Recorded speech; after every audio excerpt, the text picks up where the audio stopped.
అనంతపురం జిల్లా రాళ్ల అనంతపురం గ్రామంలో ఎమ్మెల్యే పర్యటించి పింఛన్ లబ్ధిదారులకు ఎన్టీఆర్ సామాజిక భద్రతా పింఛన్లు అందజేశారు. రాళ్ల అనంతపురం గ్రామంలో పర్యటించిన ఎమ్మెల్యేకు గ్రామస్తులు ఘన స్వాగతం పలికారు.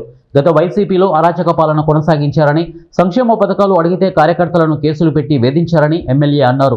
కార్యకర్తల సంక్షేమమే కూటమి ప్రభుత్వ ధ్యేయమని ఎమ్మెల్యే అన్నారు. ఈ ప్రాంతంలో రోడ్లు అధ్వానంగా ఉన్నాయని, త్వరలో నూతన తారు రోడ్డు నిర్మాణపు పనులు చేపడతామని వారు తెలియజేశారు. ఈ ప్రాంత సమీపంలో తిమ్మ సముద్రంలో 1100 ఎకరాల్లో పరిశ్రమలు రానున్నాయని, దీంతో నిరుద్యోగులకు ఉద్యోగ అవకాశాలు రానున్నాయని ఎమ్మెల్యే తెలిపారు. పార్టీ కోసం అహర్నిశలు కష్టపడుతున్న కార్యకర్తలకు ఎమ్మెల్యే ప్రశంసా పత్రాలు అందజేశారు.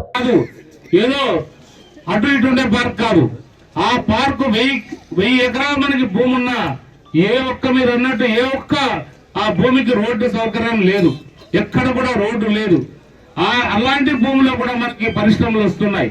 అంటే ఒకే ఒక్క ధైర్యం, ఎవరైతే ఇక్కడ పెట్టుబడి పెట్టడానికి వస్తున్నారో వాళ్ళకి చంద్రబాబు నాయుడు గారు ఉన్న ధైర్యమే, భరోసానే వాళ్ళకి ఇక్కడ పెట్టుబడికి ముగ్గు చూస్తున్నారు. ఎందుకంటే చాలా మంది నిరుద్యోగులుగా మిగిలిపోకూడదు. ఏ కుటుంబానికి పైన ఒకే సమస్య కనిపిస్తుంది. కానీ మనం ఎప్పుడూ చూడని ప్రభుత్వం గడిచిన 5 ఏళ్లు చూసాం. అంటే మామూలు ప్రభుత్వం కాదు, అరాచకమైన ప్రభుత్వం.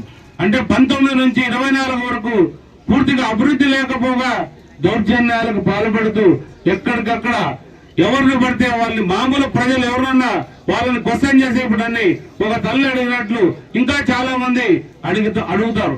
అంటే వాళ్ళకు సమాధానం చెప్పాల్సిన బాధ్యత ప్రజాప్రతినిధులుగా మనందరి పైన